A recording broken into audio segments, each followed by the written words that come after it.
adalah tidak tepat kalau orang mengatakan bahwa Galarua ini bela agama, ya tidak. Itu salah besar itu, ya.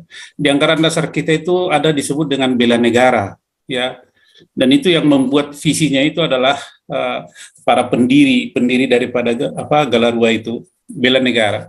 Contoh tadi Pak Arya Permadi, ya, kita itu ngomong panjang lebar dan kita ada namanya itu suatu kesepahaman dan kesepakatan untuk melakukan di dalam hal penegakan hukum dan keadilan. Nah, ini kawan ini kan Muslim, kita Kristen, jadi bukan bela agama, ya bela negara kita ini Arya Permadi, dan kita tadi detail-detail sudah berdiskusi begini dan langkah-langkah yang akan dilakukan dalam waktu dekat. Doakan itu akan berhasil seperti yang dikatakan pastor. We have to do something to show to the public what is Galarua already did. We have to show them supaya mereka trust dan percaya. Ya, walaupun itu perbandingan misalnya kalau dikatakan ada suatu organisasi pemerintahan disebut baru lahir dengan dana miliaran, ratusan miliar, Galarua dengan bantuan Bapak Ibu sekalian, tidak bisa diperbandingkan head to head. Tidak bisa, ya. Kurang bijak kalau diperbandingkan itu. Jadi ini teman-teman untuk tetap fokus dan tidak goyah atau tergoda pikirannya oleh berbagai informasi, dan jadikanlah itu sebagai suatu kritik yang membangun. Kritik itu adalah ibarat berlian, ya, dan kita dengar dan kita olah. Tidak perlu di counter, tidak perlu dilawan atau apa, tidak perlu melakukan ad hominem. Tahu itu ad hominem, ya? Logical fallacy salah satu adalah ad hominem, menyerang pribadi orang per orang yang keluar dari substansi. Itu bukan budaya Galarua.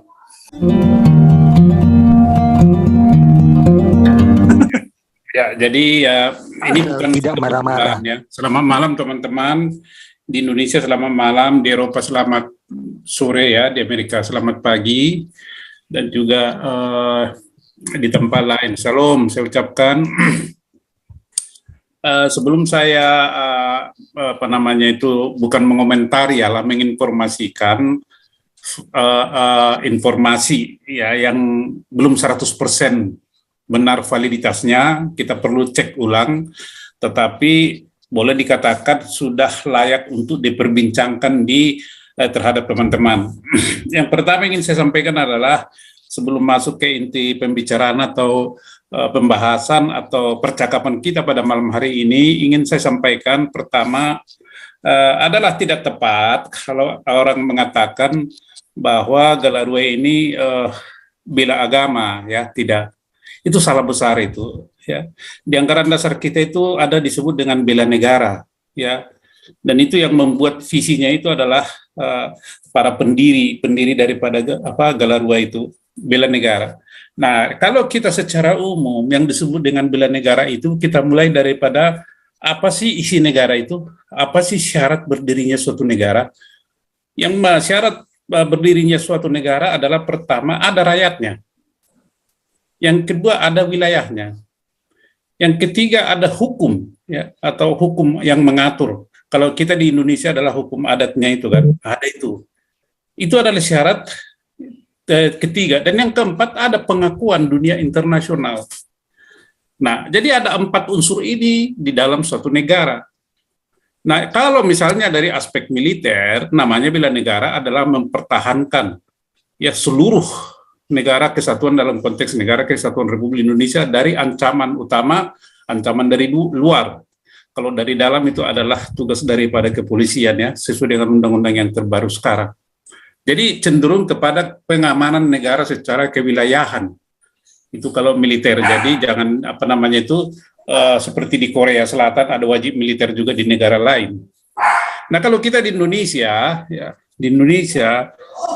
praktiknya karena terdiri dari berbagai suku bangsa, latar belakang budaya yang berbeda-beda, maka bela negara itu tidak harus seperti militer. Ya, kita kan tidak wajib militer di Indonesia, sipil nggak ada itu.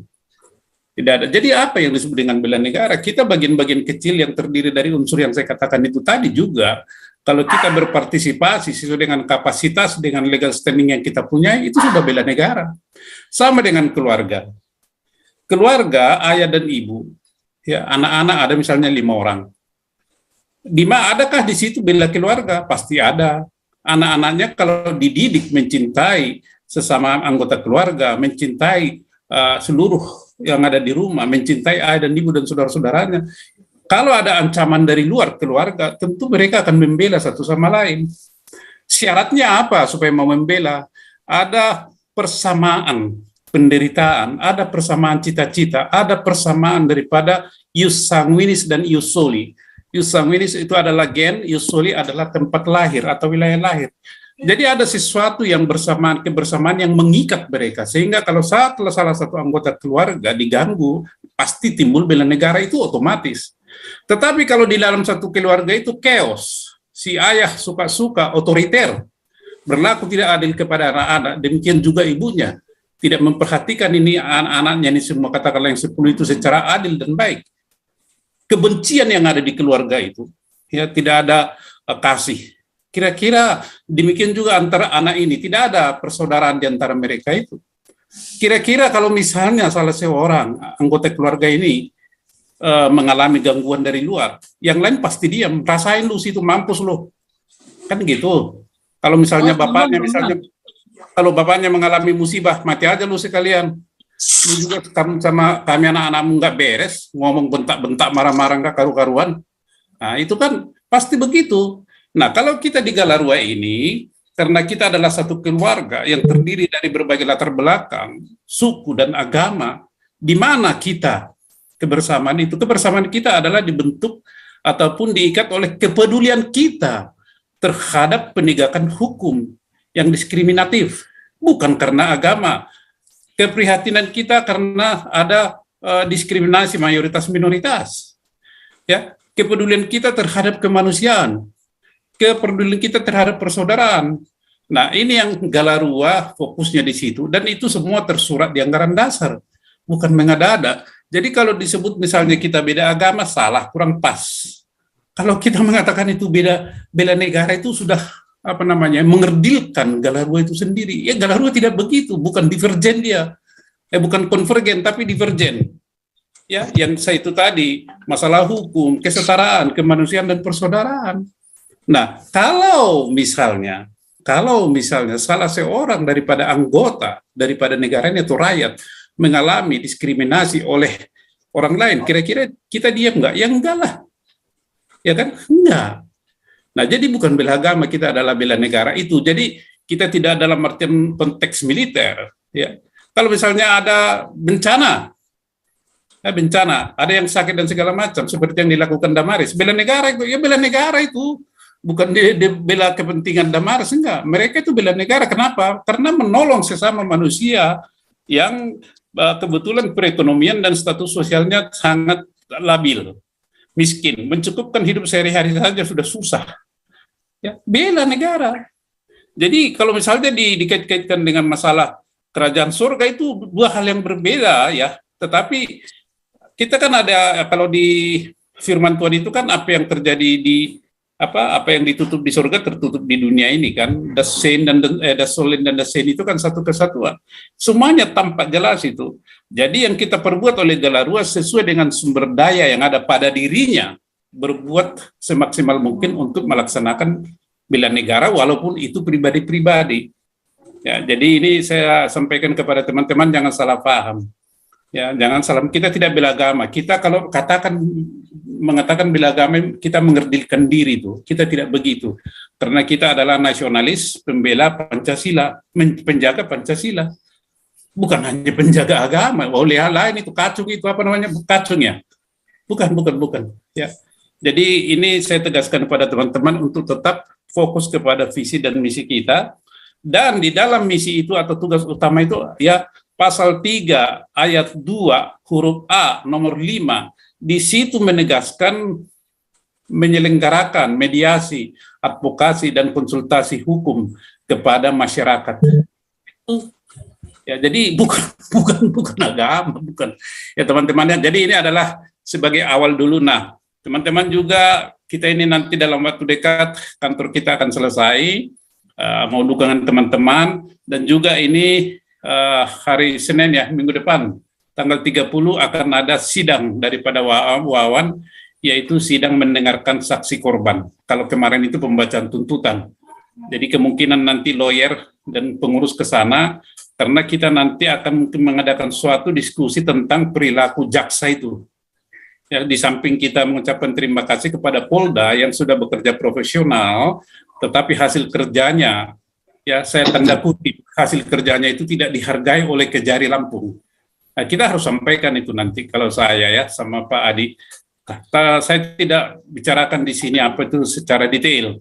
Nah, yang kedua tadi saya sampaikan teman-teman, karena kita dengan sumber daya yang terbatas ini selalu kita berjejaring dengan orang-orang di luar daripada keyakinan kita, tetapi dia nasionalis. Contoh tadi Pak Arya Permadi ya, kita itu ngomong panjang lebar, dan kita ada namanya itu suatu kesepahaman dan kesepakatan untuk melakukan di dalam hal penegakan hukum dan keadilan. Nah, ini kawan ini kan Muslim, kita Kristen, jadi bukan bela agama, ya bela negara. Kita ini Arya Permadi, dan kita tadi detail-detail sudah berdiskusi begini, dan langkah-langkah yang akan dilakukan dalam waktu dekat. Doakan itu akan berhasil, seperti yang dikatakan pastor. We have to do something to show to the public what is Galarua already did. We have to show them supaya mereka trust dan percaya. Ya, walaupun itu perbandingan misalnya kalau dikatakan ada suatu organisasi pemerintahan disebut baru lahir dengan dana miliaran, ratusan miliar, Galarua dengan bantuan Bapak Ibu sekalian, tidak bisa diperbandingkan head to head. Tidak bisa ya. Kurang bijak kalau diperbandingkan itu. Jadi ini teman-teman untuk tetap fokus dan tidak goyah atau tergoda pikirannya oleh berbagai informasi, dan jadikanlah itu sebagai suatu kritik yang membangun. Kritik itu adalah ibarat berlian ya, dan kita dengar dan kita olah. Tidak perlu di counter, tidak perlu dilawan atau apa, tidak perlu melakukan ad hominem. Tahu itu ad hominem ya? Logical fallacy salah satu adalah ad hominem, menyerang pribadi orang per orang yang keluar dari substansi. Itu bukan budaya Galarua. Budaya Galarua adalah fokus kepada substansi masalah, mencari jalan keluar, tidak peduli itu si A, si B, tapi substansinya apa? Bukan orangnya kita yang perlu, tapi apa isi pembicaraannya untuk kita jadikan bahan memajukan Galarua ke depannya. Juga kita menggunakan istilah-istilah atau perkataan yang sederhana, yang difahami dengan seksama dan benar oleh para pendengar kita. Tidak perlu menggunakan istilah-istilah yang tinggi-tinggi, yang tidak membumi, ya, yang diawang-awang. Bagi kita tidak perlu itu.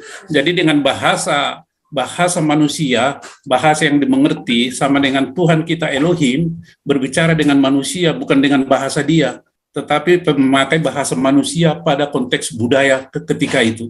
Coba kalau dia berbahasa surga, mana bisa kita mengerti? Nah, jadi kita jangan berbahasa surga di sini, berbahasa yang membumi saja, yang bisa dimengerti oleh teman-teman semua, sehingga kita bisa menghasilkan sesuatu yang bermanfaat. Hendaknya kita di dunia ini, juga di Galarua ini, memberi manfaat, sekecil apapun itu, memberi manfaat. Kalau nggak bisa memberi manfaat, jangan merusak. Inilah teman-teman pendahuluan saya tentang apa Galarua. Nah, kita menukik kepada persoalan yang disampaikan Pastor Paul, ada penutupan gereja. Jadi gini, di dalam suatu percakapan, beberapa bulan yang lalu, ada di situ PGI, ya, juga ada para lawyer Kristen, lawyer yang menamakan dirinya Kristen, yang merasa prihatin terhadap apa yang dipikirkan oleh Pastor Paul. Kenapa kita tidak bersatu, kata mereka itu kan, lawyer ini. Tapi sampai sekarang tidak ada action ataupun wujud nyata daripada percakapan mereka itu. Jadi PGI ketika itu memberikan penjelasan apa sikap gereja, apa sikap organisasi-organisasi Kristen, utamanya PGI kalau ada penutupan rumah ibadah. Nah, dari awal pembicaraan yang disampaikan oleh PGI mengarahkan pendengar ini seolah-olah sudahlah, kalau udah terjadi begitu adalah bagian dari kehidupan Kristen yang harus kita terima. Jadi penjelasannya itu dimulai dari sejarah orang Israel di Mesir. Ya, tapi arahnya sudah kita ketahui, ya sudahlah, kalau dilakukan begitu terima saja. Itu kira-kira kesimpulannya. Maka saya sih kapan hari itu nggak dikasih kesempatan bicara, cuma Pak Tobi yang dikasih kesempatan bicara, walaupun tidak menghasilkan suatu solusi yang baik, selain daripada pertentangan yang makin menghebat. Nah, oleh karena itu saya tadi berbicara Bu Linda, Bu Liso-Lisoi, juga NB. NB ini adalah koordinator unit reaksi cepat pukul mati, istilahnya itu di Galarua. Unit reaksi cepat pukul mati, bukan pukul mati orangnya. Nah, itu adalah si NB ini ya. Nah, jadi si Arya Permadi ini memberikan suatu pendapat, menyampaikan suatu pendapat. Saya heran kenapa di kaum Kristen itu tidak ada persatuan. Kenapa di orang Kristen itu, katakanlah PGI dan yang lain-lainnya itu, kalau ada persekusi atau penutupan gereja, kenapa mereka tidak bersuara? Ada apa? Seandainya mereka bersuara, pasti pemerintah itu meresponnya. Tetapi karena diam, ya udah pemerintah merasa biasa-biasa saja. Jadi kuncinya adalah bahwa para aras-aras Kristen di Indonesia ini, termasuk PGI, PGLI atau apapun itu, ada 6 kalau nggak salah, tidak ada yang bersuara satupun. Termasuk para pendetanya, termasuk para mukinya, termasuk GMKI, termasuk IPKI-nya. IPKI itu adalah bukan IPKI, PIKI adalah Persatuan Intelijensia Kristen Indonesia. Diam 1000 bahasa, tidak memberikan komentar apa-apa. Tidak memberikan komentar apa-apa. Apa sebabnya? Sebabnya begini. Mereka mengatakan bahwa gereja-gereja yang ditutup ini, ada beberapa memang gereja-gereja mainstream ya. Gereja-gereja yang ditutup ini adalah gereja-gereja bidah yang memisahkan diri dari gereja induk. Karena misalnya terjadi ketidakcocokan antara seorang jemaat senior dengan pendetanya, maka si jemaat senior ini membuka gereja di tempat lain. Nah, hal-hal begini membuat, ya sudahlah, yang gereja yang baru membuka di tempat lain ini kalau dipersekusi mereka diam. Memang mereka bidat. Nah, label bidat ini ditambah dengan sikap daripada PGI, sudahlah, itu kan sudah begitu Kristen itu harus dianiaya. Ini membuat para si persekutor itu semakin bergiat. Itu satu hal. Yang kedua, penanganan hukum kepada para pelaku pembubaran ibadah maupun para penista agama ini, pemerintah tidak bersikap tegas, pilih-pilih kasih. Kita menduga bahwa pemerintah ini atau penyelenggara negara, utamanya di penegakan hukum itu dikendalikan oleh bohir atau kekuatan tertentu di dalam pemerintah ini. Dan mereka bukan hanya masuk di dalam struktur pemerintahan, juga dari luar. Di luar daripada struktur resmi pemerintahan. Ini yang bekerja memberikan pengaruh kepada para penegak hukum, di samping daripada patut diduga para penegak hukum ini juga sudah terpapar ya. Tidak semua penegak hukum ini sudah bobrok, tidak, tetapi ada juga yang baik, cuma yang baik ini tidak ditampilkan atau bagaimana. Jadi kalau pemerintah tidak bersikap tegas, itu nanti namanya penutupan gereja, penutupan rumah ibadah itu akan berlangsung terus. Apakah penutupan gereja itu baru sekarang ini? Tidak juga. Ya, sejak zaman Soekarno sudah ada itu. Cuma sekarang di zaman Jokowi ini makin masif, makin hebat. Terutama ini adalah tahun-tahun politik. Jadi memang kita selalu menjadi korban, sama dengan teman-teman kita Tionghoa yang selalu menjadi korban. Sejak zaman Belanda selalu orang Tionghoa itu adalah korban sampai dengan hari ini. Ya, selalu jadi kambing hitam. Jadi kesimpulannya adalah selama rakyat Indonesia ini ya terganggu mentalnya sehingga itu melakukan intoleransi itu adalah sesuatu hal yang biasa atau bahkan mungkin menu makanan yang mereka harus makan, maka jangan harap itu penutupan gereja tidak akan berlangsung. Karena penutupan gereja itu bagi mereka adalah ibarat makan itu. Menu makanan yang sangat nikmat. Ini persoalan sosial budaya yang ada di Indonesia ya teman-teman ya. Bagaimana kita menyikapi ini? Itu tadi, selama persatuan-persatuan atau organisasi Kristen ini tidak satu hati, selama para pendeta ini juga diam saja, akan terjadi. Tetapi di tengah kekosongan, kediaman, ketidakperhatian mereka, ketiadaan perhatian mereka itu, di situ Galarua tampil mengisi bukan karena agamanya, kembali lagi. Ini adalah soal kemanusiaan dan penegakan hukum. Jangan dikait-kaitkan. Seandainya misalnya terjadi pada pembakaran kelenteng, pelarangan ibadah Konghucu, Galarua juga tetap akan tampil. Tapi bukan karena melihat agamanya itu, perbuatannya itu yang kita lihat terhadap sesama manusia. Nah, itu teman-teman, jadi ini harus berbuat apa ini? Pastor kita Nabi 26. Tetap bersuara, menyuarakan suara kenabian. Ya. Tetap bersuara, menyuarakan suara kenabian. Bagi kita, posisi daripada Nabi N26 ini sama dengan, kalau kita analogikan, sama dengan Harun dengan Musa.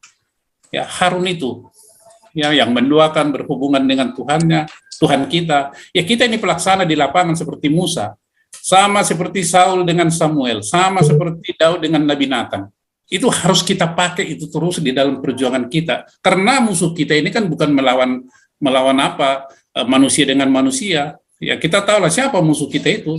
Ya, para pemerintah di awan-awan ini kan, di awang-awang. Yang dipakai adalah tangan-tangannya di manusia di bumi ini. Itu musuh kita, ya, musuh kita.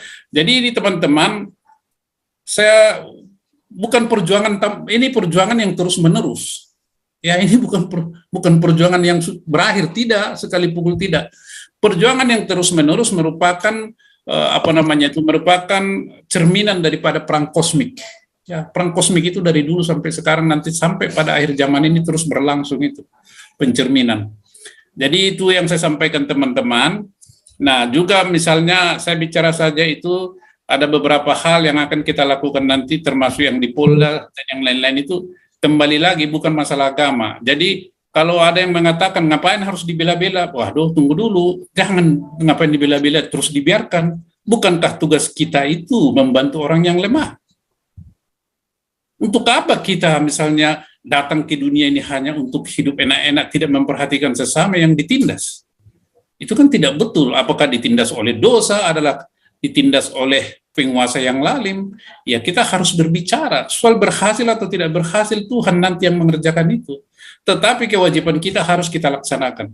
Kita sudah tahu, diam sama saja kita menyetujui ketidakadilan atau kejahatan itu berlangsung. Kita harus lawan dengan cara bagaimanapun, tetapi yang konstitusional.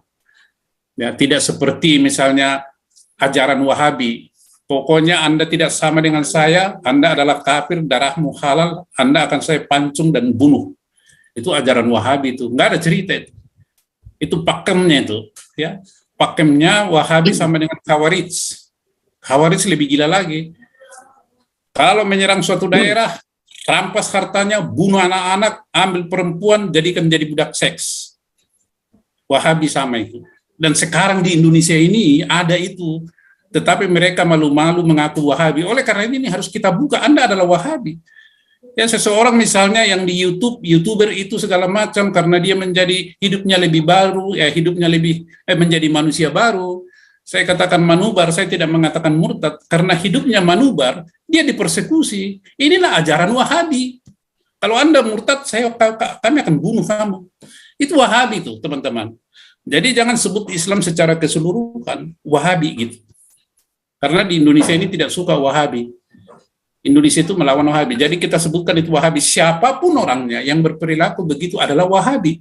Bahkan kita pun sesama Kristen itu yang menyerupai kelakuannya merupai mereka, ya kita ini Wahabi, bukan Wahabi Muslim, Wahabi Kristen. Hati-hati itu, hati-hati, jangan merasa hebat, sedikit-sedikit salam alaihim, tetapi kelakuannya main sikat gitu kan, tidak memperdulikan sesama manusia atau sesama organisasi di dalam organisasi, tidak baik itu. Wahabi itu kan merasa diri Wahabi itu adalah ajaran yang puritan, ajaran yang kami the best, kami yang paling benar. Di luar itu semua, apakah Muslim adalah kafir, apalagi yang lain-lain itu. Jadi Anda halal untuk dibunuh, darah Anda halal, dimusnahkan. Kalau Anda tidak sesuai dengan apa yang kami inginkan, kami akan genosida. Itulah yang terjadi di Perang Padri, ya teman-teman ya. Ini pengawal ribut ini, jadi silakan dulu yang lain-lain tambahkan. Terima kasih Pak Ardo sama Pak Kwang. Iya. Kau bilang kau menang debat, lawan domba yang sesat. Kau bilang banyak yang tobat.